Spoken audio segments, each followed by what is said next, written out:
Ladies and gentlemen, welcome back to the Total Entertainment Podcast. I'm joined by the wonderful Kiera Dignam. How are you, Kiera? Good. Thank you very much for joining us. Thanks for letting me join you. Tell us how's things been for you? Yeah, alright. Keeping busy, writing and recording, and you know yourself, it's hard work. Oh, I have everything recorded for my second album now. You'll know this from being Kiera Dignam. Right, I know it's a band. I know it's a thing. Right, it's like me. It's a band. It's a thing. But I'm doing my second album now. I have 8 songs done, and I thought to myself, going, plenty done. And then I was sitting there on the guitar 2 weeks ago, fluting around as I do most days, and I accidentally wrote a 9th song, and I was like, right, I'm going to record it and put it on the album as well. And then I added up all the cost. Mm-hmm. Yeah. And I'm going, do I really fucking want to put this onto the thing? Like, you know. But you're writing, you co-write with people, do you? So, because I can't play anything, my brain won't allow it to happen. I've tried guitar, I've tried piano since I was literally 4 or 5. I can't do it. I just cannot do it. So, yeah, when it's co-writing, it's my lyrics, I'll kind of get friends in for guitar or piano or whatever just to help me with melodies and stuff. And you can't write with Darren? Jesus Christ, no. I'm married to Darren. No, you never do that. You can't, like, he's in my band and he'll play guitar and it's grand when it's like, right, these are the keys, these are the chords, play that. Or if you're doing covers or whatever, grand. But no, God, no, you can't be creative with your partner. See, I would have thought, I'd love if my missus played some sort of instrument. Because you think yourself going, instead of doing what we do, watching Netflix every night, we'd be sitting there writing together and all. You think that? That's not how it works, no. Like, it's, like, even when we have a gig coming up and it's like, right, we better get these keys down, and like Darren will go through the keys with me and send them on to the band and say, right, this is whatever. No, it's killings. Like, you think this will be this harmonious kind of like the Von Trapps. No. Count yourself lucky that she doesn't play, because it's an extra domestic that you don't need to have that could end in a homicide. It's not worth it. Yeah, true, yeah. And it's not even him that he's awkward and I feel like killing him. Like, he wants to kill me as much because I'm as agitating to him as he is to me when it's in those situations. Now, when we're on stage, it just switches on and it's like, right, this is what we're doing. Yeah, I imagine so. Every little thing that happens in your life would probably reflect on that. Yeah. It'd be like working with your partner full time, wouldn't it? Absolutely. And like when it's really busy, like during the summer, when you have a lot of festivals, or when I was doing weddings, when you were doing like back-to-back 5 weddings in a row, it got to the point where it was kind of, people say, God, how do you work with your husband? It's like, we go in separate cars. Yeah. I sit in the boo. No, like, it was kind of a case where you just switch it on and it's like, we could be having an argument, and once you go on stage, it's like work mode and it's grand. Yeah. And then by the time you get in the van to leave to go home again, it's kind of forgotten about. Yeah, I know what you mean. Do you know what I mean? But no, like the rehearsing thing at home and thinking that it's going to be this, like, let's write a beautiful song together.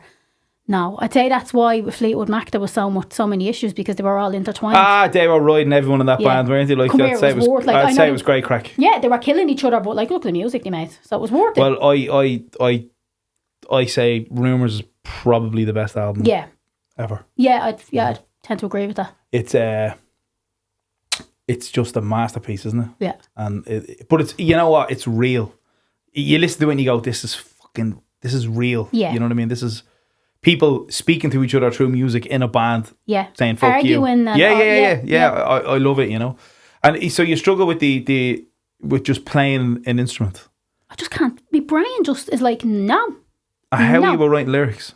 Lyrics, not a problem. I've always been that way. It's even like as a kid, you only think you're writing songs and it's just really long poems. Yeah. And then you read back on them kind of 20 years later and you go, oh my God, that's shite. Yeah. Do you know what I mean? Yeah, I suppose it's a moment in time though, isn't it? A lyric. I mean, you take any song. Now, not when you. So it's different, I think, when you reflect on somebody. Like, we'd look back at, I don't know, if you look back at Beatles lyrics, you probably go, wow. Yeah. Do you know what I mean? But if you look back at your own lyrics, you probably go, well, you're always going to be self-critical. Same way as if you listen back to a recording of yourself, you're like, oh. I know. Do you know what I mean? Like, when I listen back to myself, all I hear is Alvin and the Chipmunks. Do you know what I mean? Like, you know my voice, I have a high voice. But that's all I hear. Yeah. But you're always going to be self-critical. Yeah. I work a lot. I do pretty much everything with Ray Traynor. Do you know Ray? Yeah, I do. So Ray has brought me on so much. Like, I mean, like night and day. When I recorded my first album with him in 2019, we recorded it. We released it in 2020, and then the fucking world collapsed. Yeah. 3 weeks after releasing the album, 2 weeks after releasing it, like could do nothing. I was starting my album when that happened. Right? Yeah. Nothing, right? So but Ray in the studio with him, and I'd be doing vocal takes, right? And I'd be going, it's not perfect. Mm-hmm. But he's kind of saying, don't make it perfect. Yeah. Those little imperfections and those little, you kind of saying something this way, or your voice kind of little crack or something like that's real. Yeah. Do you know what I mean? I've recorded with Ray. I know exactly what you mean. Do you know what I mean? That's what makes him so good at what he does, because myself, I personally find that I'm a better live singer. So Same. when I record, I don't like it when it's too polished. I don't like where some producers can use all the compression, and it's just like, and then I listen back and I'm like, I sound like a bleeding robot. I can't stand it. And I hate when I'm in with a producer and he turns around and doesn't criticise it, and he doesn't turn around and say, like I hate just being with someone who's so lackadaisy and so easygoing, and who's just so like, yeah, that's good, yeah. No, that was a good That's one. grand. Yeah, that was good. That was grand. Yeah, I don't want a grand. No, I don't want a fucking grand. You know what I mean? But I don't want the Westlife polished. Exactly. Now, you know what I mean? I worked, Stuart Gray in Jealous. Yeah, Stuart's great. Stuart's amazing. And like that, Stuart's he'll encourage it, but he'll have a nice way of saying. So he produces all your stuff, does he? Okay, right. So like now he does. So kind of anything I've done in the last while. Yeah. And all the stuff on like the new single, Give Me the Rain, and anything that's on this new EP coming out has been Stuart has worked on. But he would be very much like, he knows how not to knock your confidence, but at the same time encouraging you to do it again. So that was great. We're going to do that one more time. Now I know he means, Kiera, that was poxy. You need to sing that better the next time. Yeah. Do you know? But he's a way of kind of getting me to do it again, and he always ends up getting it. And he knows the sound that I like. He knows that I don't like it to be like that, too polished, too. So did you do the first album with Stuart as well? Some of it. Right, so okay. I was working with Don Mescal. Yeah. You told me that, yeah. Yeah, who's a singer-songwriter / producer. But when, like yourself, I was planning to go to, he was living in London at the time. He's from Limerick, but at the time he was based in England. So my flights were booked. I was going over to just lock ourselves in the studio, write and record the album. And like on the, say, the Friday. And then there was kind of this word on the Tuesday night that there was like some sort of someone at a bat or whatever, I don't know. And then it was, I mean, that's what I was told. So it was kind of then like, okay, I think flights might be cancelled. And now the flight going out was grand, but they were saying like, you might not get home. And I was like, oh, and I have millions of kids at home. So I was like, I don't know if I can risk being stuck in England. So I was like, right, maybe we'll put it off for a week or two. And they were like, right, we're going into lockdown. So like, as I said, we were to fly out, say, the Thursday. Lockdown happened on the Friday. And it was like, right, we'll lock down for 2 weeks, get everything under control. And then in 2 weeks' time, it'd be fine. So I cancelled the flights, lost me money. But look, it was grand because I was going to fly out 2 weeks later. Turns out lockdown ended up happening for like 9 years or something. So it got to the point where there was months and months going on. So I got on to Don. I was like, what are we going to do here? So he said, look, we can work on, we went out like over Skype, Zoom or Skype or whatever. Oh, I couldn't do that. I feel like the connection, it just never. Oh, it was hard. It was hard.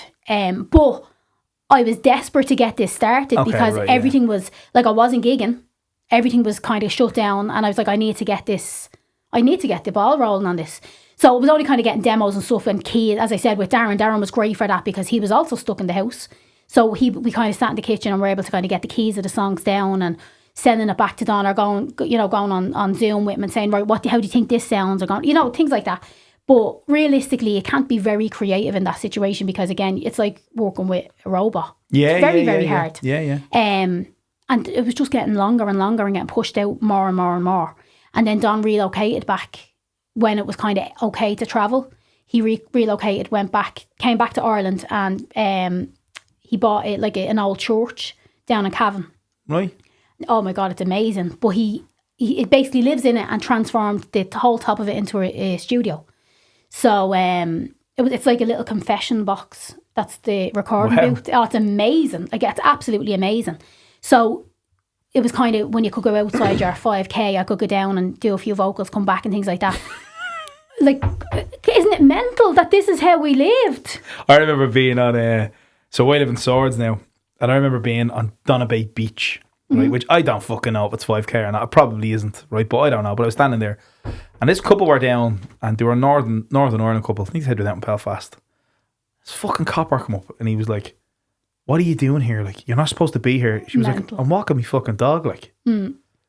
Like, I'm not out here robbing people, or, you know what I mean? I'm fucking walking the dog, like. But just honest to God, banana. I think in 50 years' time, when kids are in school, looking back at history on their iPads or whatever, it won't be books anymore, but whatever, they're looking at a point and going, what? Over a cold? Yeah. Do you know what I mean? And I'm sure it was, look, come here. I'm sure people died and people, whatever, and I know people who died and stuff, but like, I think I read a stat that said, out of the COVID thing, like anyone who just died and had COVID was going down as a COVID death. Yeah. Oh, come here. That's a whole other thing I could up. That's absolutely bananas, but... Yeah, it was mental. Because like that, my granddad died, I don't know, of COVID or with COVID, but... But he had COVID when he died. He had COVID. Well, apparently he had COVID when he died, but he was in a nursing home. So I don't know. It's so wrong, isn't it? It's so wrong. It should have been a choice for your family to go up and see your granddad if you wanted to go up and see him or not. And now a couple of my aunties were able to go in and they had the kind of astronaut suits on. The hazmat fucking... Yeah. They were able to... But, so they couldn't touch him, they couldn't hug him, they couldn't... You know what I mean? And my dad was, at the time, his cancer had kind of kicked off again for the 7th or 8th time. So he was, like, extremely high risk. So he never got to say goodbye to him. Oh, was your dad's dad, was it? My dad's dad, yeah. Okay, and they were very close. So then when the funeral happened, again, when you think of, like, the mentalness of it, 10 people were allowed at the funeral. My granddad has 8 kids who all have partners and all have kids. So all the grandkids, everything. So it was like, so we didn't have a church. My granddad wasn't very religious. We said we'll just have a little thing at the grave. So it was like, well, you know, there's only 10 people allowed at the grave. And we were like, yes, of course. Of course. No problem. So every one of us, and all the partners, everything, we all just spread out around it. Like, what? I mean, it was outdoors. We were in our 5k. Yeah. Do you know what I mean? Because it was only the artist town. We all live around Fingers or whatever. Yeah. And I was lucky enough that I wasn't classed as one of the congregation because I was the singer. So I was singing at my granddad's funeral, but I meant I was separate. Because, say, 2 months previous, I think there was 5 to 10 allowed at the funerals. I used to have to be, if somebody wanted me to sing at their family's funeral, I was in that 10. So it meant that they'd have to have one less family member because they wanted music. Oh, that's absolute nonsense, that is, isn't it? Yeah, mental. So I did a wedding during lockdown, right? And it was at a time when you could have maybe probably 8 to 10 people at the wedding, right? But like you had this kind of, I remember doing a hotel in Sligo, right? And it was a room probably half the size of this room, right? Just glass, like plastic. I remember the plastic fucking shield thing. And I was behind that.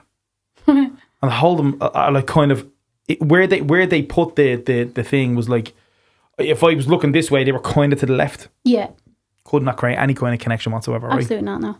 My speakers were outside, about 40 feet from me, and they had wires that they ran into my thing, and I'm kind of going, I can't hear myself. Yeah. This is shit. Mm-hmm. Some girl, unfortunately, has paid probably $2.5 grand for a dress, $3 grand for a dress, and she's there with her brother, her husband, and her parents, and his parents.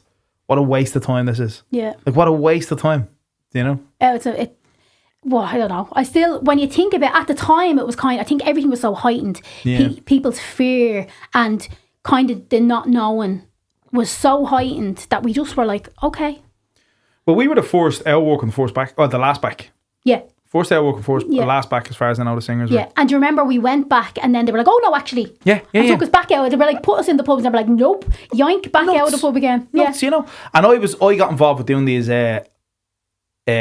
stream concerts from me sitting room on Facebook thing, and I was making an event page, and 1 week I think I started with 45, 50 watchers, you know, people requesting songs and having cans in that gaff, whatever, like, you know. Then all of a sudden I was at like 400 and something watchers one night, and I'm going, fuck, that's an awful lot from having like something the night before. There was a bar, I won't say who it was, right, but there was a bar advertising me on their screen while people were having their €10 meals or whatever. You have to eat if you're going to buy a do you remember the meal? What was it? €16 meal or something, whatever it was. And I was on the telly and they put up my social media handle to go on and request a song. Oh my God. And I'm going, I should be charging these. Yeah, like, do you know what I mean? Like, I should be going, I'm actually providing entertainment for the bar here. For free. But I'm not in the bar. Yeah. Surely that's wrong on some... Maybe it's not. No, I'd say it probably is. Has to be, no? I'd say if I was a barman or a manager, I would probably say not at all. yeah, of We're course. helping promote you, but as a musician, I would say, well, yeah, they're using you for free. I mean, everyone else there is making money but me. Yeah. Yeah. You should probably follow up on that. It's probably a bit late. Yeah, it's probably gone now. Yeah, a bit late now, but yeah. So you're okay with doing the lyrics yourself. How do you do them? What's your process? I'll generally have an idea in my head or an emotion or whatever I might be going through. And I just find I said it before, I find it's very therapeutic. So like, obviously I have gone through grief. I'm still very much going through grief.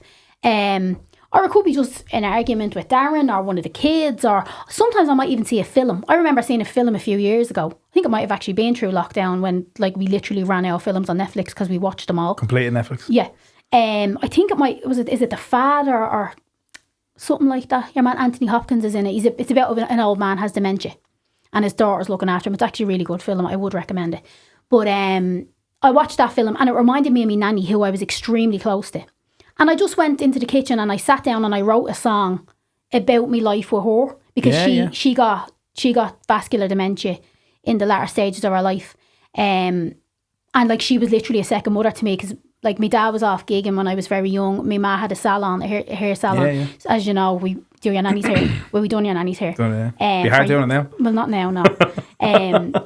But when she was alive, she used to come up to the salon. But when over the years, I'd be in my nanny's because my ma was obviously running the salon like through the days or whatever. So like she'd bring me off to Bray on the Dart, and she kind of taught me how to bake apple cake. She taught me how to cook, how to kind of basically the reasons I'm able to keep my kids alive now was kind of the skills I learned through my nanny. But that film reminded me of my nanny and it brought all these memories back, and I was able to sit down and wrote a song. She obviously didn't teach me English.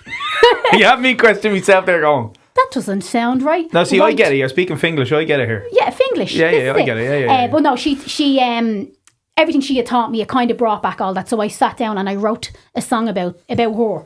So little things like that, as I say, a film can kind of bring little emotions, or I could be just feeling shit. I have a Christmas song. I don't like to say a Christmas song because that makes it sound jolly, but it's a very sad song. Well, the best Christmas song is a sad song. The second best one is a sad song as well, which is mine. There you go. I was talking about yours. I wasn't talking about the other one. I know, but I was trying to pretend you weren't. Because I just found last year I was sitting down, I was writing with a friend of mine, Colm Gavin. Colm's great. Colm is great. Yeah. I heart Colm. But like that, he's a singer-songwriter himself, and his style is so different to mine. But he just adapts himself. When he's sitting with me, he'll just sit and he'll play piano, and he's like, what way do you want this to sound? What? And I'll say, I want a middle eight here, let's change things around, or let's, I want to be able to belt this chorus out or whatever. And he's just like, okay. And I don't know how he does it. He's called talent. It's something that I suffer to kind of get out of me. It's hard to comprehend how, like, he's unbelievable. So I've never met Colm, right? But I follow him on social media for years now. And he does a lot of stuff out of the States, I've seen. And he's, but Jesus, videos are brilliant. Yeah, he's deadly. Some Barnett as well. Oh, he's deadly here. Yeah. Something else like but like that, I go out and I write with Colm, and like this EP I wrote with Colm. Oh, okay. So he was able to kind of, I went out to him one day and he was like, I think it was last October, November. No, it would have been late October last year. And he's like, have you thought about a Christmas song? And I was like, oh, because straight away I thought, cheesy, no, absolutely not. And you just need the one to click, like, honestly, right? If that one Christmas song clicks. Like, imagine Shane MacGowan was like, no, they're cheesy. Imagine. Can you imagine? I know. What's your man out with Slade? Something like, fuck, 600 grand a year, something stupid like that. Like, do you know what I mean? So, I mean, Jesus this Christ. Time next year, I'd be like, it's like you would be like, Kiera, can you come out and chat with me? And I'm like, who are you? Because I'm too rich to speak to you people. Because my Christmas song will be like stratospheric. Yeah, of course. Yeah. Well, it is a sad one, isn't it? It is a sad one. Yeah, well, there you go. So that's what, anyway, we went out and I was like, I was kind of heading into like the first Christmas without me dad. And I was like, I feel a bit too kind of sad and depressed to write a Christmas song. And he was like, then write a sad and depressed Christmas song. I was like... But that's what I mean. Like, so I don't have this thing of I don't know if all writers go through this, right? But I don't have this thing of... Now, I've never co-written a song with somebody, right? And I remember Darren was asking me to do it with you, and I said I'd love to do it. But I need to do my thing first. Yeah. Before I can put all concentration into something else, It's a different thing altogether. Right? And we will do it, I promise you. But I need to finish my thing first, right? This is a verbal contract. This is a verbal contract, yes. So,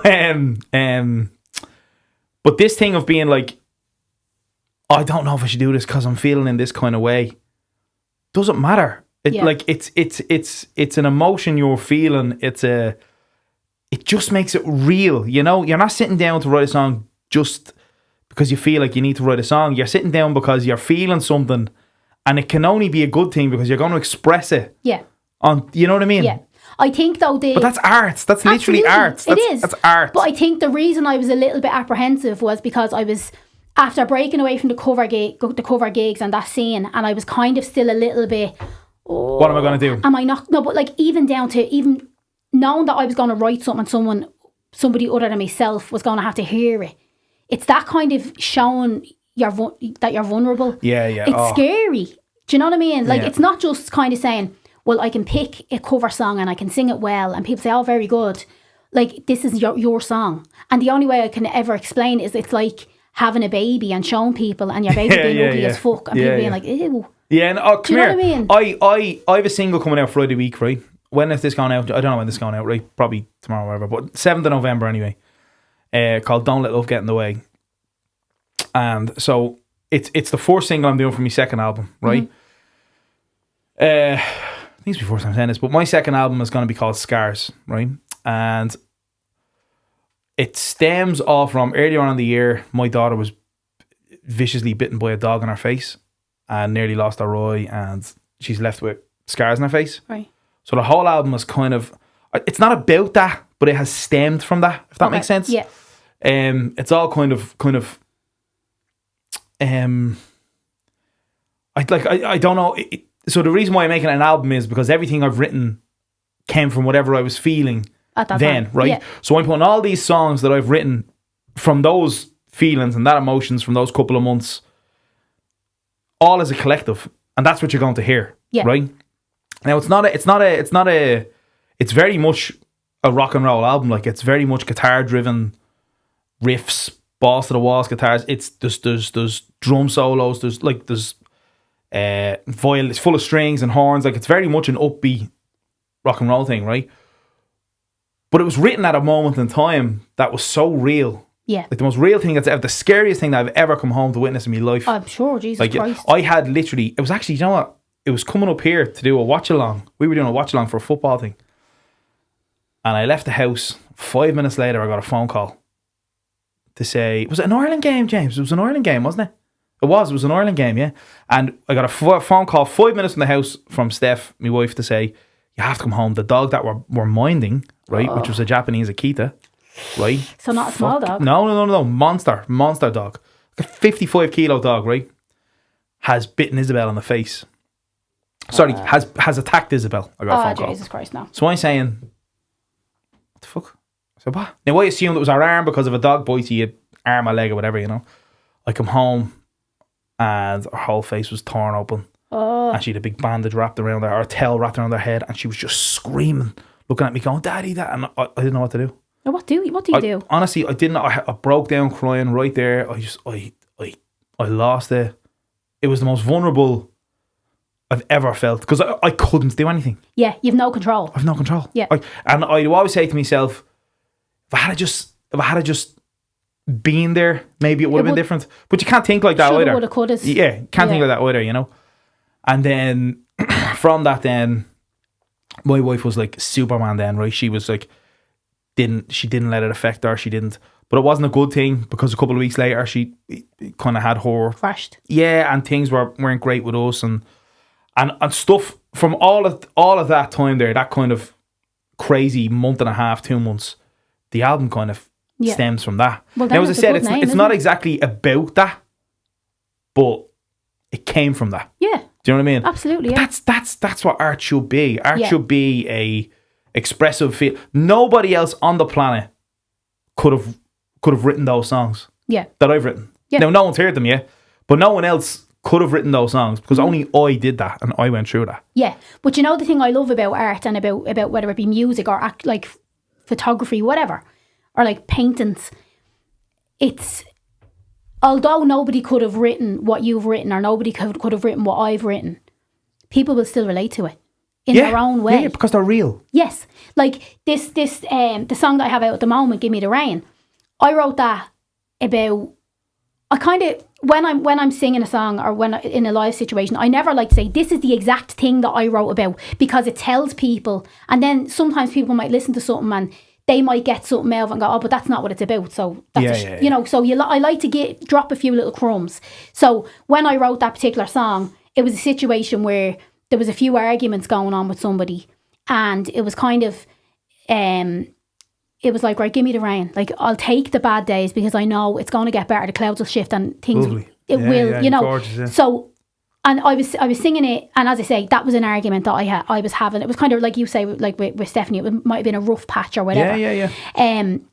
Where it's just like, you know, just you're bickering or whatever, and then you're kind of saying like, listen, I know things are shit, but I'm not going to walk away. I'm not going anywhere. I'm going to stick around through the shitness, and when the clouds shift, things will get better. Yeah. I know. Yeah. So it's literally, if our sunny day is still far away, give me the rain. That's one of the lyrics in it. Yeah, so it's like, I might not even be able to see the good times just yet, but I know they're coming, and I'm going to wait here and wade through the shit in that time, kind of thing. And it's funny, right? Because when you listen to some of the stuff, fucking, if not most of the stuff that's on, kind of, especially on the radio now, it's so...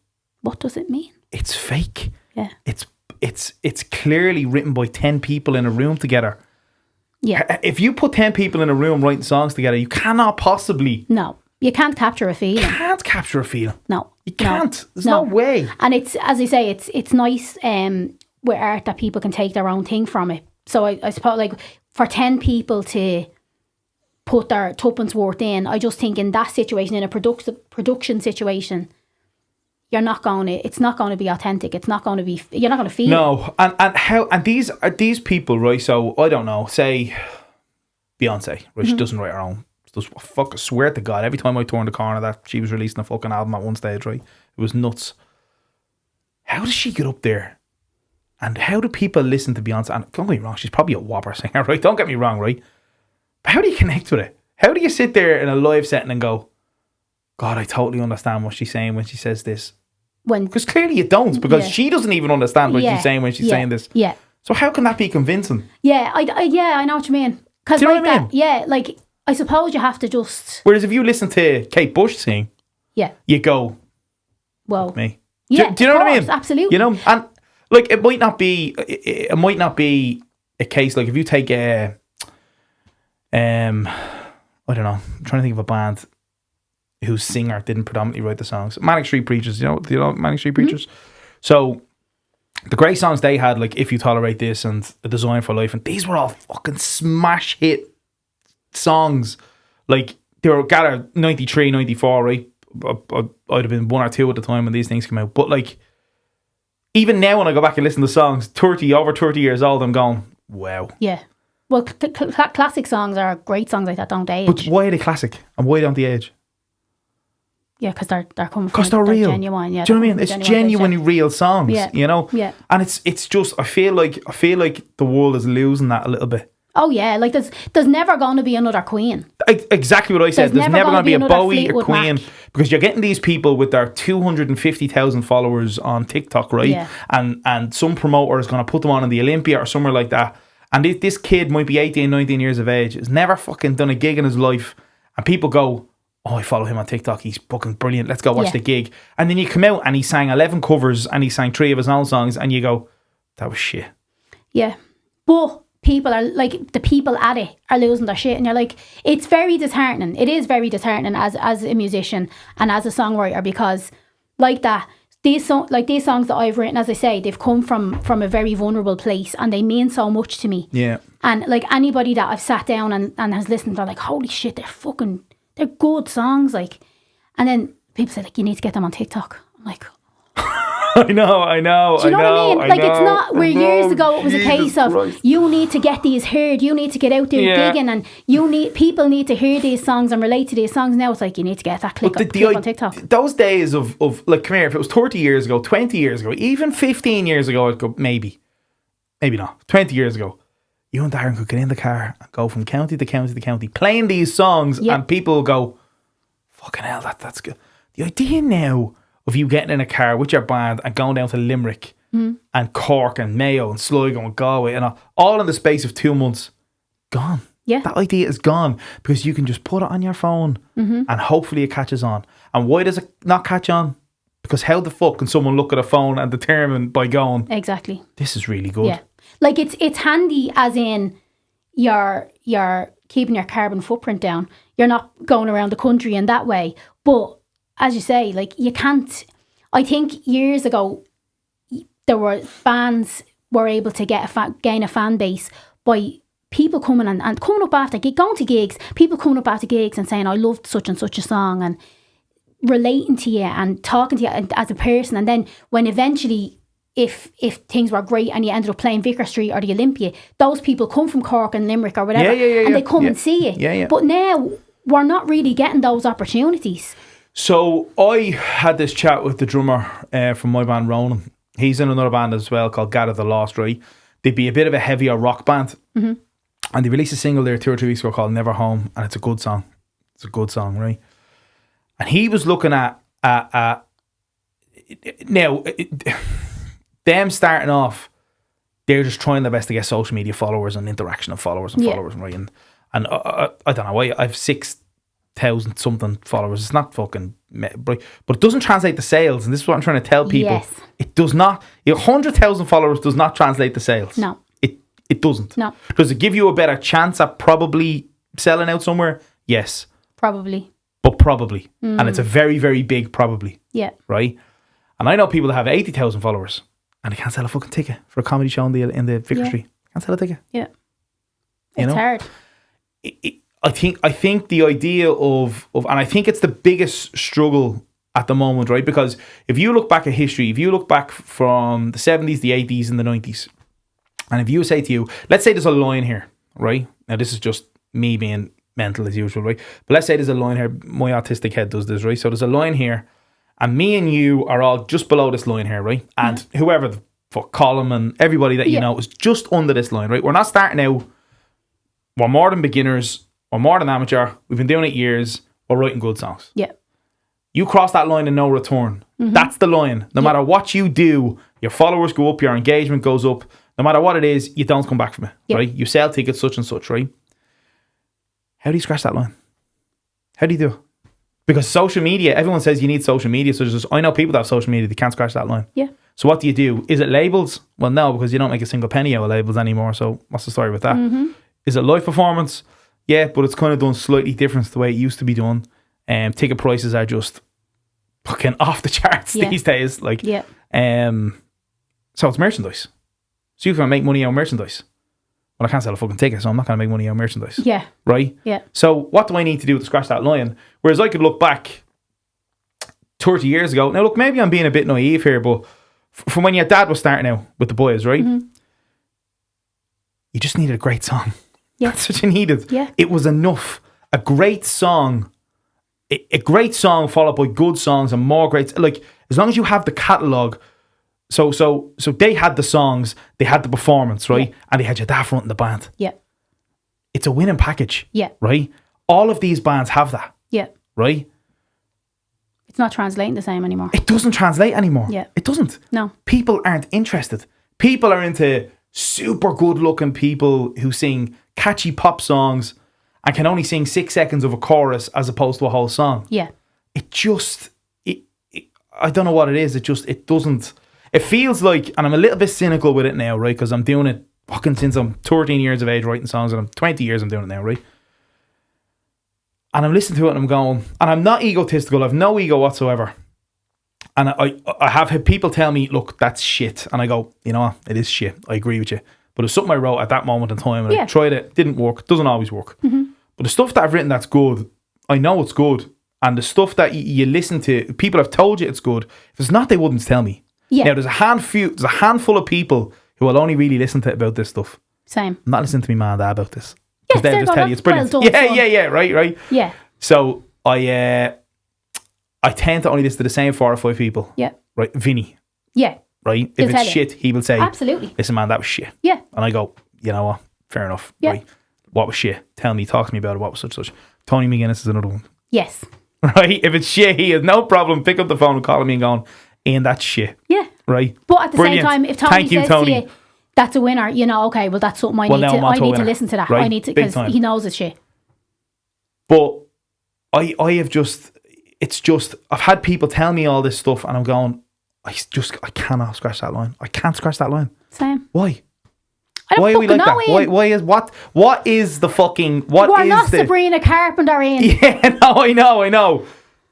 I don't know. But who does know? And this idea of a lucky break, a lad hearing you playing in a bar, that doesn't exist anymore because A&R people are just exist on TikTok. Exactly. They're not sitting in a pub. They're not. No, they're they're not coming down because they think Kiera Dignam was playing in the academy. Yeah, I'm going. They're not going to win a seat. You know what I mean? That's not going to happen. They want to be able to sit and go on their phone and say, "Send me a clip," and they see a clip that might not capture something in that 10 seconds, and it's like, "I know." And I'll give you a good one, right? Roland says, we were talking to the other day in my house, having a cup of tea, and I says to him, I goes, "Am I fucking mad?" He said, "What do you mean?" I said, "Well, putting this gig on now, the gig in the Soundhouse I did, right? I think we got 130 in the door or something on the night. But there was 75 tickets sold and we got 50 walk-ups, right? Fair enough, that happens, whatever, all good. But I didn't make a fucking cent out of that. Yeah. Right? And again, I've no ego, right? But I've no problem saying my band are fucking good. Yeah. Right? The band and that was a fucking great gig. Right. The band is really fucking Yeah. good, right? The sound is fucking right. Oh yeah, you were there. You were at that gig. Yeah. I forgot about that. Yeah. And how could you possibly? I tell you, yeah. But I have to pay each of those band members a sound man, a venue hire. Mm-hmm.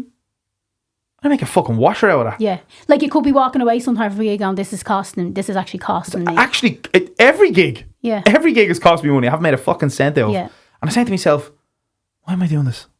Why? I know, it's just in the hope that it's kind of one of these things where you look at people who have kind of made a success, whether it's music or anything in their business or whatever, and you look and say, they didn't give up. And you just don't, you want to be that person that says, I didn't give up and I kept going and I manifested or whatever. And I never give up because if I do, I don't know what the fuck I do. Same. Right? I have. It's like a fucking drug. I have to do it. Yeah, I'm the same. I'm kind of, at sometimes I look and I might, like that, I've kind of tried to not just be Christie Dignam's daughter. Yeah. I wanted to be a musician in my own right. These songs actually really mean something to me. I done a gig the other night, like it was like a small kind of intimate singer-songwriter type of thing. And then another one on Culture Night, which was the same kind of setup. That's Smithfield. Yeah.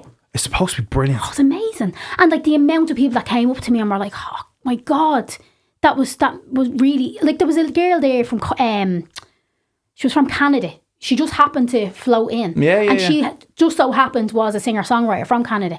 And she was like, oh my God, where can I hear more of you? And like, it was genuine. And the songs actually really meant something to her. And this is what I'm saying, even going back to what people might perceive. Like, a girl came up to me at that gig that I was talking about, Give Me the Rain in a shit situation. And she was like, I've been struggling with my mental health. And that song really resonates with me because it means to me, I'm saying like the bad days and then I'll get happier. And I was like, fucking hell.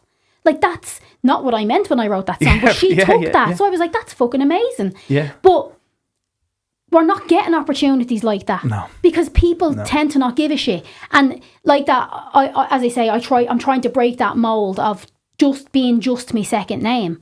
And then I might do an interview like this where I'm talking for an hour and a half about the work that I've put in, about how much it means to me, about how this is all I want to do. Yeah. And then it's like, she's living off her dad's name. Yeah, but you know what, Kiera? But I get it. Yeah. Do you know what I mean? Many don't. But there might be like a 3-second clip that's taken and it's like, of course. Yeah. I literally can't. Like, but you know what? I never even registered. Not that you're Christie's daughter. That's stupid. No, I never registered that. Do you struggle with that though? Oh my God. Do you? Yes, do you have Wi-Fi? I would never have put it together of being like people just sitting here talking to you going, no, this is just Christie's daughter. Like I just they just see you as an artist, like a different artist. Absolutely not. No. Absolutely not. In fact, I think this is probably one of the first and only interviews that I've done that's not just the case. Clip that up, James. Quick clip. Yeah, that can be the that can be the clip you use. Yeah, because it does be. Yeah, absolutely. Like it's not just. Not only am I not a person, not only do I not have a first name, I only have a second name. Fuck's sake, yeah, do you know yeah, that? Like I have yeah. literally stood at places and people will. I'll be talking to somebody and somebody else might come up and they'll say, "Oh, this is Christie Dignam's daughter," and I'm like, no, I'm Kiera. I'm also sometimes called Kiera. Yeah. Which I mean, come here, I get it. I'd never deny who I am. I never deny who my dad. No, and you shouldn't. No. You shouldn't. No. But it's other people's perceptions. Do you know what I mean? It's kind of, I could be, again, as I say, I could be talking about my lyrics and how I write songs or whatever, and it might be just taken like And you know what, right? So I don't have that thing of my mum and dad were such and such, right?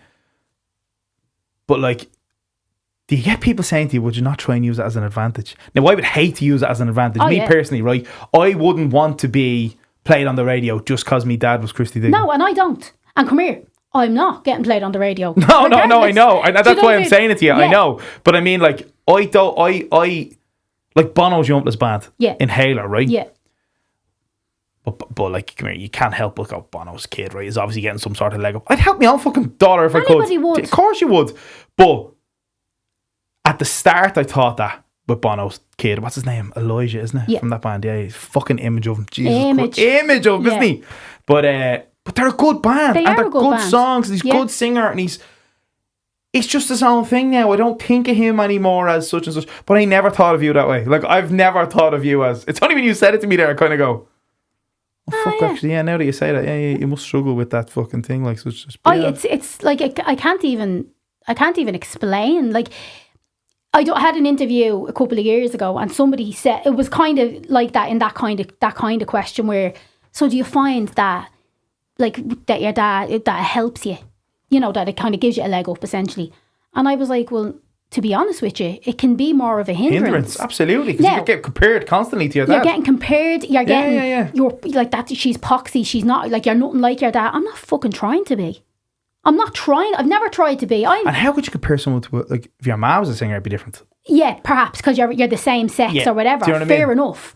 But I've never tried to be... That's never been the case. No. And since he passed, I don't want to go out and be a Christie Dignam tribute act. No, of course not. Do you know what I mean? Like, I'm not cutting my fucking hair. But like, there's all of those things. But like, that's never been the case. I've been gigging since I was 13 years of age. It never mattered. Yeah. Do you know what I mean? It was always two separate things. And my dad was my biggest fan.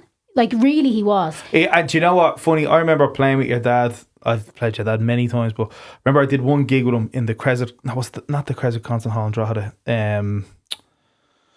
What's the place in Dundalk? The theatre in Dundalk, the Anton Arts Centre, is it? Yeah. Well, is it whatever one? I think it's something else now, isn't it? Is it? It could be, yeah. Name. But I think it was that at the time when I was opening for him up there, and I remember him saying about you being a singer and such. Did he say, I'm Kiera Dignam's dad? Did he introduce himself? Yeah, he was like, here, do you know who I am? He was like, fucking, I'm Kiera Dignam's dad. And I was like, no way. He was Kiera Dignam. But no, I remember him telling me that you were doing the singing, that because we got, look, come here, as musicians do it, musicians, you talk about music, right? And I remember him saying to me, like, who do you think is the best? And I said to him, look, he knows we did the bel canto thing, right? So we both kind of think Frank Sinatra is probably right?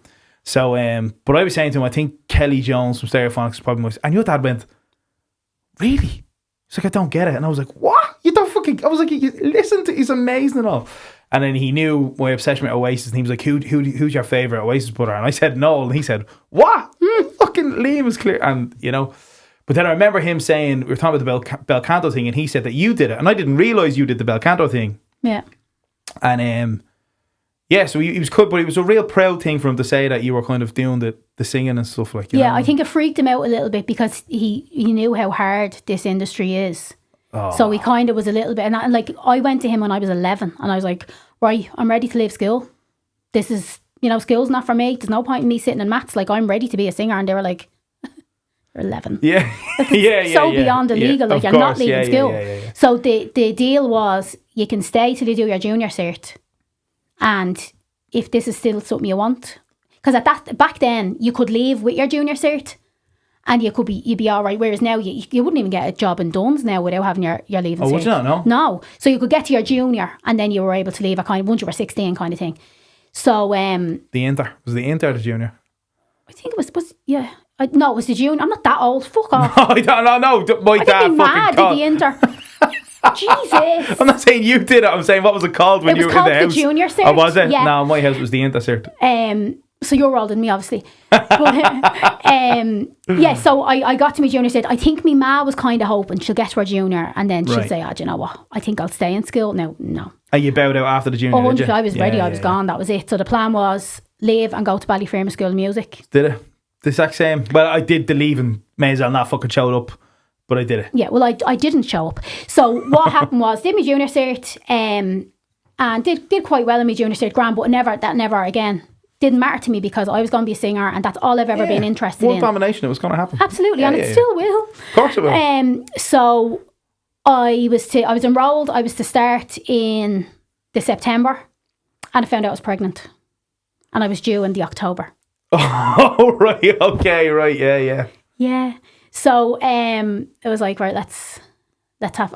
initially, during the pregnancy, I was like, I'll put it off to next year. World flipped totally upside down. Like, it wasn't even upside down. It was like... Oh my God, yeah. Wow. So, yeah. So, and I was, this was like, I found out I was pregnant 4 days before my 17th birthday. Oh. Do you know what I mean? How did your man dad take it? Again, nothing in my life or in my family happens in subtle ways or normally ever. Yeah. So I find out I'm pregnant. My dad's in intensive care. He had fluid on his lung that they couldn't get to. So they had to remove his rib cage on this side. He had to remove like 3 or 4 ribs to get in at it to try and scrape away the infection. It was a whole thing. It was another time he nearly died, but then didn't die. But so my ma's in visiting him. I found out I'm pregnant. I'm like, oh, I'm an only child. Didn't know what a baby was. That's right, you're an only child. Yeah. So, and I was like the youngest of all my cousins. I had one younger cousin, but I was the baby for years and years of all my cousins. So when I say I didn't know what a baby was, you literally didn't know what a baby was. I literally, like, you could hand me a baby. I'm like, what the fuck? Like, you could hand me a raw chicken. I wouldn't have known the difference. Yeah. So, that was. It wasn't just a spanner in the works. That was like a fucking toolbox in a washing machine. Like, it was. Jesus Christ, I can imagine. Yeah. So initially I was like, I'll just go next year. Okay. So you obviously you didn't go to Ballyfermot. No, because you have to think then, I'm then like 17 and a half, 18 with a 1-year-old. How the fuck do you go to college full time? I have to be a mammy. No one's rearing this baby for me. No. Darren was trying to work. Like, he was trying to, obviously, like, he was out of school as well. He was working 2 jobs, trying to support us. It was hard. So then I was like, right, okay, singing. At that stage, I'd been singing since I was 13. Yeah. So I was like, well, that's obviously not. I do say, like, that's the first time I realised, when I always thought, like, I think some kids think, like, singing would be a dream. I never saw singing as a far-fetched dream. It was very realistic. Maybe Same. Because of me dad. Yeah. But I think I always looked at it as, like, that's just going to be my job. There's no question. That's when I realised, shit, singing's going to be a dream. Because I knew it was. You know what's funny? When I was growing up, right, I didn't know any singers. I didn't know any. So my uncles played in bands, right? Mm-hmm. But, like, not to the level that we do it. Yeah. Right? It was just kind of, they went through the phase of being in music. And my other uncle, who I'm really close to, Gary, he still plays. He doesn't play in a band around, but he's really into his guitar and he's really whatever, right? But when I was growing up, like, none of my friends, like, I mean, no one in my circle of friends. Same, apart from me, obviously me dad. Right? But apart from that, I was the same. I was the only one that had that interest. But the stick I used to get. Really? I used to get called gay. I used to, honestly, yeah. You into singing? Are you fucking gay? Yeah, like, you know, and all this kind of stuff. And yeah, you used to get, like, just now, come here. It was just because it was different. Yeah. Do you know what I mean? Yeah. It was different, you know? It But I wasn't wouldn't football. but I'm mad into football, right? As you can fucking see, right? But I wouldn't say you went through that because your dad was the singer. I was never called gay for wanting to be a singer, no. No, well, a female wouldn't. Yeah, no. But do you know what I mean? Like, no, you know, yeah, it is a little bit easier in that sense. I never got it. one of you never, growing up saying you wanted to be a builder, what would they would have said? It would have been different. That would have been different, yes. Plus, like, I would be a terrible builder. Yeah, no, I never. I don't know. Maybe because of me dad, it was kind of like, oh, okay. But did you ever get a hard time over growing up being like, you'll never be your dad or you'll never be such and such? I get that now. Yeah, I suppose. Yeah. Do you know what I mean? Yeah, I'm still. Well, I'm still growing up. I'm not even 5 foot yet. But I still get that more now than I did when I was a kid. To be honest with you. So when you're saying you got that as a kind of teenager, oh yeah. I didn't. Yeah. It was kind of, when I was in school, and like even everybody in school knew she's leaving to be a singer. That's the way it's going to be. It was never a thing. I get that shit now. Look, I used to bring my guitar to school. And I'd be going on lunch and I'd come back and all the lads would have it open on the desk, you know, tuning it, just trying to... Get your fucking hands off, it costs a bleed. You know what I mean? Yeah, like, you know, this thing costs money. It's not just wood with strings, like, you know, fucking... But to them it was. But they don't get it. You know, they don't get that. You know what I mean? But, no, it's funny, the thing, yeah. But I think I'm the only one, right, out of my class, right? Now, I knew I was never ever going to do anything else in school. Like, I didn't have the slightest bit of interest in school. Like, I may as well have just been a ghost in that class. I sat down the back of a fucking double business class, maths, Irish, whatever it was, with my earphones in my ear, just writing songs. That's just, literally, I swear to you, that's what I did, right? And now I was a bit of a mess, or I was whatever. I was, but I wasn't bold. Do you know what I mean? Like, I was a cheeky fucker. Yeah. But I wasn't like bully, or I wasn't the such and such, you know? Yeah. And but I could never ever see myself doing anything else. You just knew you were wasting your time. I totally knew I was wasting my time. I was the same.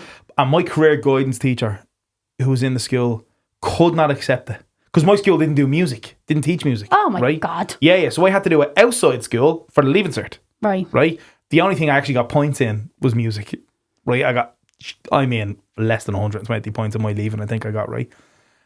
But I'm the only one in the whole class who is now doing what they wanted to do. There you go. Isn't that wild though? Isn't that kind of like... Well, it says a lot for your guidance counsellor, doesn't it? Yeah, but that's what I mean. Like, you know, the career guidance teacher, she couldn't accept. She was like, you can't use this as a career. It's not a real thing. It's not a... Isn't that a kick in the balls what an as a musician? Absolute old school piece of shit. You know what I mean? Like, you're kind of old bag. You know what I mean? Like, what are you on about? Like I don't know her. I hate you. Yeah. Our initials were... what was her fucking name? When we're finished, just send me your address. It's fine. Yeah, I can't remember. Anyway, we had a funny nickname for Annie. I can't remember what it was. Toilet roll at house. And it's funny. As I was saying, I live in Swords now, and I play down in like the old schoolhouse, and I play in the Cock Tavern. I drink around those bars and all that kind of thing, you know. And I bump into my Irish teacher all the time, you know. And I always got along with my Irish teacher, you know. I may as well not have been in the class, but I was never a little shit. Yeah. Right. But she just always say to me, everyone knew you weren't ever going to go to college to do accountant or to be a fucking, like, it was just never going to happen, right? This is what was going to happen. Yeah. But they don't understand how difficult it is to do a full-time musician. Like, for me to earn an income to provide for my family, to pay bills, to keep a car running, to keep all that stuff, like, is wild. Yeah. Like, wild. And it costs you, like, with a lot of jobs, if you're working in a bank, you go to work and you get Doesn't cost you. No, costs me money to do my job. To do a gig, it costs you to do a gig. It's mad, isn't it? Like you're saying with the gig, like the gigs you put on, you have to pay for everybody. I'm the same. I have a 6-piece band, so I have to pay for everybody before I see any money out of it. And now that I'm doing my own music, there's even less more money in that, because it's grand if you're doing a wedding or whatever, you're kind of guaranteed whatever, but it's fucking hard. I can't even get a response from certain people in the industry. Like, not even an acknowledgement response. Like, nothing. Yeah. Do you know what I mean? And I'm listening to it and I'm going, the stuff is produced. It's really fucking sounds lovely. It sounds just as good as that you're going to hear. But I know bands that don't even have a single out. and they're playing festival lineups, right? I know. And you're kind of going, well, obviously it's more of they obviously know someone or whatever, such and such, right? It's honestly, the more I think about the music industry, right? And the more I think, oh, you know what? I have a bit of a leg up here. I'm going to go down. Another door opens and kicks you in the fucking mouth and sends you back 10 Or it's feet. like a fake door. Yeah. The handle doesn't actually open, right? You yeah. think it's going to open, it doesn't open, like, you know? Like, it's just... I cannot think of a harder industry. Maybe the acting industry, I don't know. Maybe... Yeah, I'm sure the arts in general. Any kind of arts. Yeah. It's just... It's wild, isn't it? You know? It is. It's hard. It is hard. And like that, when you... Like that, people would assume that it's who you know kind of thing. I know loads of people. And here I am, a struggling musician still. Do you know what I mean? But it is just keeping the work ethic up and just hoping for the best, I suppose. My mate is an accountant, right? Now, I am not bullshitting here. This is as true as I'm sitting here in front of you, right? He works when he wants, right? Works for a company, right? Gets paid. Oh my God. Yeah, I'd imagine. Right? Money we'll never see, right? He works from home all the time, right? Doesn't have to leave his bed, right? Just bought a house by himself, right? And says his job is shit and he hates it. And I'm looking at him going, hang on a second, mate. You woke up at 11, 12 o'clock today. You did 2 hours work. You're telling me you want a new job? You have pension, insurance, healthcare, security, holiday pay, sick pay.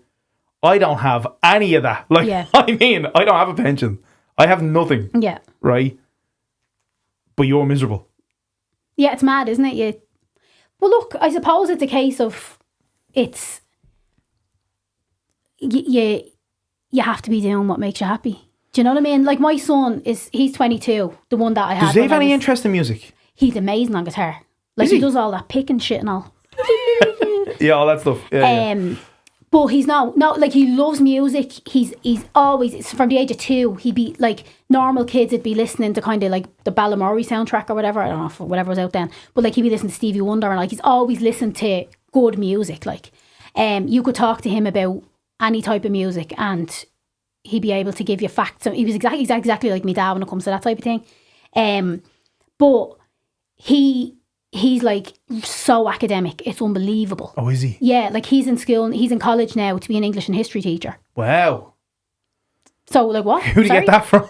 I don't know. And I'm looking at me and Darren and I'm like, I don't understand. Yeah. What? Yeah. I don't know. So it's like that. He does have an interest in music. He does love music, but his thing is, no, I'm going to go down this route. Like he talked himself out of English and history for the first year of college. He's like, you know what? I don't think there's a lot of money in that, so I'm not going to go with it. But that was kind of, I remember going to a sixth year parent teacher meeting, and his English teacher was talking to him about it, and he was like, yeah, that'd be the dream, English and history teaching. And I knew then, whatever way he said it, it was like when I spoke about music, or when you speak about music, that was his passion. That was his passion. Yeah. And when he talked himself out, and he's like, no, do you know what, I'm going to go. And he went and he studied biomedicine. And he trained as a lab technician. I thought you were going to say he fucking got a taxi plate or something. Like, what do you mean he went and studied biomedicine? Or he got an apprenticeship as an electrician. No, biomedicine. So, like, he was studying, like, bloods and, like, a lab tech. So he qualified in that and then was like, no, I hate it. So hasn't done a thing with it. And went back to doing what he wanted to be doing. And that's what he's doing at the moment. Yeah, what? I know. So, it just goes to show. You and Darren must sit there at night with a cup of tea going, what the fuck? Like, what? How has this happened? How has this happened? Yeah. I don't know. But so he's gone back to teaching. He's in college now to do English and history teaching. He's in a second year. And he's going, he doesn't want to play music. He wants to do this as a career. This is what he wants to do. Okay. Yeah. But the reason I've gone into that tangent is he was kind of saying, oh, I'll chase the money because there'll be good money in lab work and things like that. Security. Yeah. And hated it. And now he's obviously lucky enough. Your friend has gotten to that stage where he's been doing this and he's like, I hate this job. But obviously he's financially secure, which again, they say like money can't buy you happiness. Buy a big fucking house, can't buy me fucking happiness. It would. Buy me happiness. I think people who have money say it can't buy you happiness. But like it can buy you friends, it can buy you houses, it can buy you cars, it can buy you loads of shit. Which would, again, make me happy. But you know what? Artists aren't built like other people. No. Which is just as well. Yeah. We have to be happy without money. But that's why we do what we do. Right? Yeah. Let's say we're on the right. Let's say you go into a room on the right hand side of the room, you've artists, right? And on the left hand side of the room, you've normal people, right? Yeah. right. We just don't. Yeah. Do you know And what I mean? think that's why, like, your career guidance counsellor she was over here and she was looking at you going, no, that's not going to work. So that's why, I think that's why it doesn't. And it's why they look at us as artists and probably say to us, like, You're mental. yeah, right. And they also look at us if we get successful, right? Because you're not successful unless you're doing Crow Park, right? Absolutely. So they look and they go, fucking hell, like, these guys are like, wow, they're geniuses, they're such and such, they're just expressing things you can't express in a way that we can. We turn it into something. Yeah. They make money, but do you know what I mean? Like, essentially, and it's just, we're not, and you know who really showed me that was Vinny. He was the one that kind of said, you have to remember, you're a performer and a writer. You're not a fucking, because I worked in sales for a bit, right? And he say to me, you're not a salesperson. Yeah. You are a writer, you're a performer. You know what I mean? Yeah. What you do on the stage, a salesperson can't do. Yeah. Do you know what I mean? Yeah. So, yeah, I don't know how if I was to say to you, right, let's say you're on that left hand side of the room. If I was to say to you, you will not have financially security, right? You'll not have financially secure, right? You have no insurance. You'll have no pension, right? You'll have always this aspiration that you want more and more and more. You'll constantly, chances are you'll probably live, I'm just expressing how I feel, right? You'll probably live with the idea of, I'll never achieve what I ever wanted in life, you know? I'll never, whatever it may be, all these things, right? Would you do it as a job? And you'd probably say, no, you fucking lunatic, you know? Like, if you say you'd have none of these things while working in a bank, you'd be like, absolutely fucking not. Yeah. Well, here we are over on the right hand side of the room saying, I accept that I will have none of these things, but I'll continue to get on the stage. But why do we do it? For free. Yeah. I love that. I love that little for free. It can make fucking niche at the end of it. Why do we do it? I don't know. Mad, isn't it? Love it. I fucking love it. I love being the maverick. I love being the, I don't know what my week consists of next week. Like, fucking anything can happen. Yeah. No, we are. Like, we're not normal. Like, there's no two ways about it. Like, that doesn't, as adults, that doesn't make sense that you will accept this. And like that, when you have to pay a mortgage and you have kids to keep alive, which I do, it's a lot of pressure on Darren, because although he's in the band with me, he also has a real job. Which does keep us going, and that helps us. But he must struggle with it, because Darren is very much on our side of the room, like. Yeah, well, I think Darren's kind of in the middle of the room. Oh, is he? Because he's kind of on our side of the room, but at the same time, he's like, I still need a job, and I need a pension, and I need to be able to provide for the family. Don't get me wrong, if this all went tits up and I had to get a job, of course I would, like, you know what I mean? I'd fucking hate me life, but I would. This is the thing. This is where, because I'm doing my own music now and there's a lot less money in it, and it's kind of like, when is this going to work? Is this going to work? If I'm manifesting all this, like, can the universe kind of hurry the fuck up? Because I'm not getting any younger. My mortgage is due in 3 days. Do you know what I mean? So Yeah. it is a point. It is there kind of has to. Well, you say there has to come a point where you're like, when do you say, right, enough is enough? I have to get a normal job. The thoughts of that, and the thoughts of not saying like the thoughts of having to have a job because I'm too good for a job. I don't mean it in that way. I mean the thoughts of having to turn me back and say, I'll never go on a stage and sing these songs because I need to work in a deli or whatever the case may be, whatever you have to do. It breaks my heart to think that. Because it's not only, maybe you find it the same way, and speaking to you, I think is the case. When you work in a bank, that's what you do. When you're a musician or you're a singer or you're a songwriter, it's who you are. Oh, totally. It's not what you do. It's a way of life, isn't it? Yeah. It's a whole lifestyle. It's like my mates genuinely think I do nothing during the day, like, you know what I mean? Like, they think I get up and I just fucking watch the telly all day, whatever. No, like, I am out there writing, working. I'm doing, like, the social media, the social media. I know. Jesus Christ. I know. Oh my. I was telling you about the social media crowd I'm working with, right? you need to get on this. I'm telling you now, it'll change your whole social media life, right? They literally lay out a content calendar. Right. And you just follow the calendar. They'll do all your reels for you. You just give them the stuff. Right? It's an absolute fucking... I'd be lost without it, right? But they're the reason that I can post 3-4 times a week.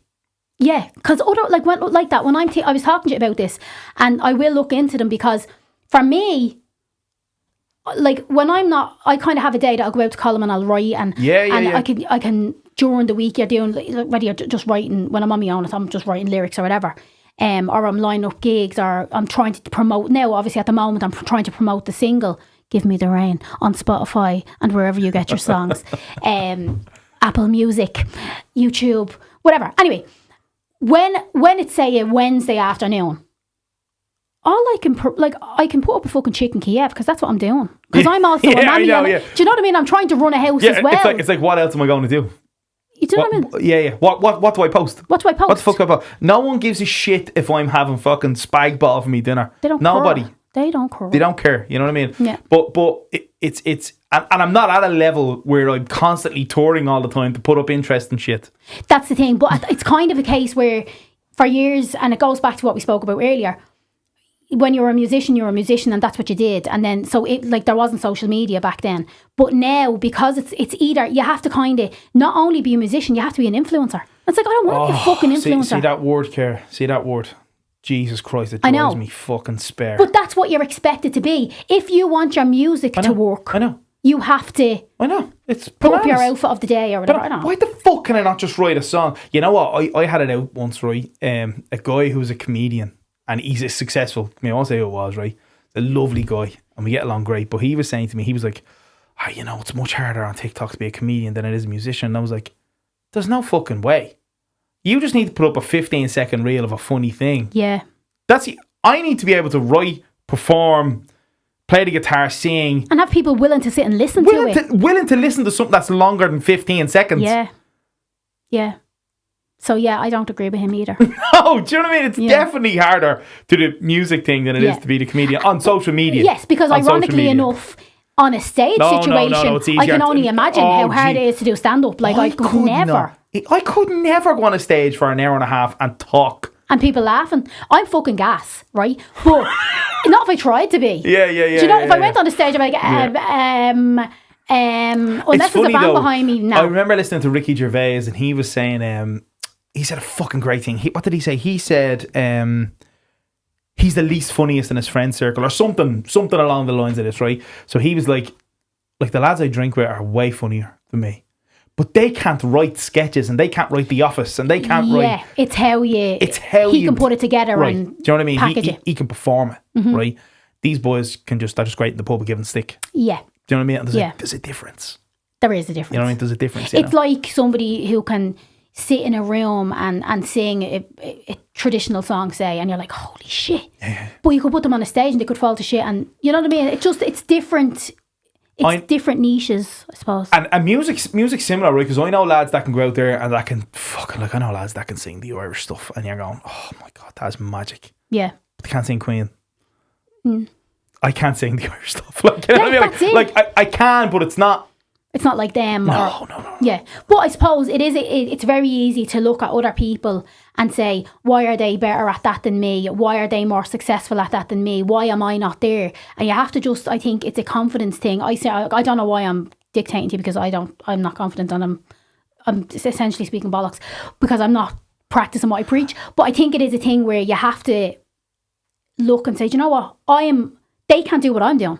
They can't sound like I sound. So you know what I mean? Nobody else is Iann Brennan. Nobody else is Kiera Dignam. No, of course. So although I'm saying this, and in theory that's exactly the life I should be living, I need to believe what I'm actually saying. Do you know what I mean? And I think that all circles back to, if you actually write what's happening to you in that moment in time and all that kind of stuff, then you will believe what you're saying, because you mean it. This art has come from you, right? And like, it's funny what you're saying about the confidence thing. I remember doing the night for your dad in Vicar Street earlier this year. I've never seen you so nervous. I've seen anyone so nervous in my life. Oh, stop that. I'll tell you what happened to us that night, right? So we opened the show, and I think we sang 5 songs, and we did 4 originals, and we did the Dig the McGough number, right? Mm-hmm. And I could not find that Dig the McGough number anywhere. Oh, Like, no pressure. I mean, I had to. Oh my God, there was a lad selling. Because your mum had said to me, "Oh, I'll dig one out for you." And then never hear from her again. Never did, right? Yeah. And I was like, brilliant, right? So, Thanks, Catherine. Yeah. So, I was asking Finny, Ray, would you have it? Jesus, man, you won't find that anywhere. Like, you know what I mean? I might have one of them CDs. Brilliant. Actually. Yeah, that's great. Yeah. It's great knowing At that least now. you know that now, Yeah, 6 months later. Yeah, brilliant. Yeah. You are welcome. So, anyway, I found it.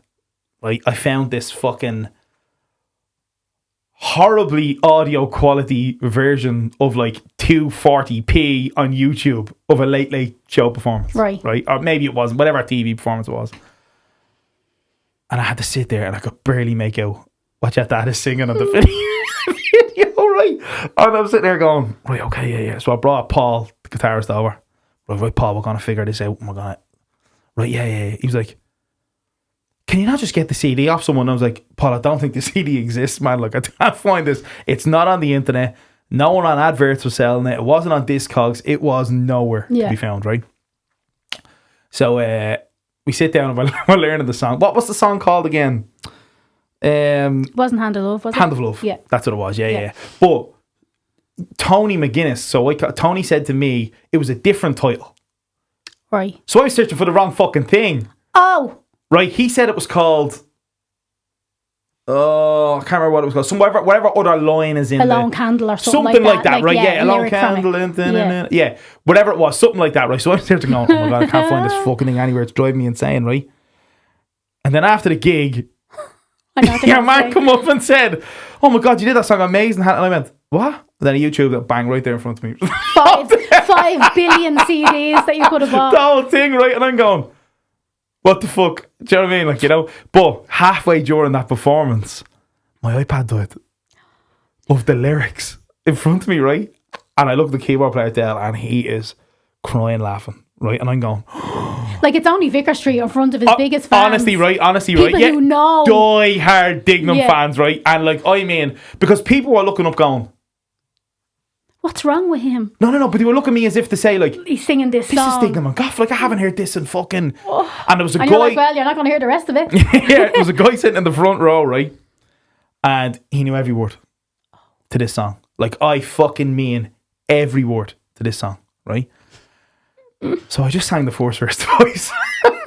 And then your man seen me afterwards and he went, I think you fucked up that song, did you? Like, yeah, man, like, you know, I goes, yeah, I think so, yeah. He goes, I don't think many people realise, you know. But I realised. Yeah. Do you know what I mean? Yeah. I fucking realised, you know. And he realised. Yeah, but I tell you, it was very bleeding funny, that was. It was very look, funny. at least you have a story out of it. Ah, yeah, do you know what I mean? Yeah. But see that CD, fucking hell, I was sitting here going, where the hell am I going to find this CD, like, you know? It was mad funny. At least now you know, after the fact. Better late than never, I suppose. Better late than never, yeah. So when is the EP going to come out? The EP that I have the single out at Give Me the Rain is out at the moment. And then... And go and listen to it. It is fucking quality. You have to say that because I'm sitting here. I have the Christmas song, which is called Not That Far Away. So if anybody wants to be sad for Christmas, please download it. Download it? No, it's basically about... when I was looking at songs... Christmas songs, it was all jolly, all that bollocks. Yeah. And I Rocking around. Exactly. So I was like, no. So I was grieving and I was going through a shit time, and I was like, it's basically about having an empty seat at the Christmas table. Oh, Jesus. Right, okay. Yeah. So now anybody who has listened to it has cried.